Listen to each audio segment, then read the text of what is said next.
Shu bir xil bolalar chiqdi, soqol qo'yib olib, uzun ko'ynakni kiyib, salom bermaydi birovga, og'zida chaqit chaynaydi, takabburligi bor. Har bitta gapida islom, islom deydi, o'zida islomning xulqi yo'q. Ba'zi bir hijobli ayollar ham hijobga kirgan bilan erkaklar bilan bidir gapirib ketaveradi.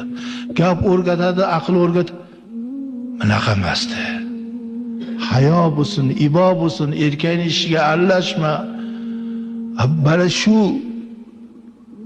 rohibalarni chet mamlakatda rohibalar bo'ladi. Mana shunday. Birov qulog'ini tagiga bir ursa ham rahmat, qo'ling og'rimadimi deydi. Qo'ling og'rimadimi meni urib deydi. Suvda axlat ubuni qo'yavering. Daraxtni bargi tushsa olib qo'yadi aliklar. Ko'chada bitta cho'p bo'lsa olib qo'yadi. Pista chaqib ketyapti bitta hijobda, pista chaqibdi va yergalarga tupurib. Dinda madaniyat kerak, odob kerak, xulq kerak, andisha kerak.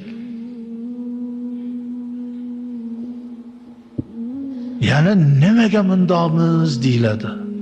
Odobimiz yo'q. Madaniyat saviyamiz juda past. Mana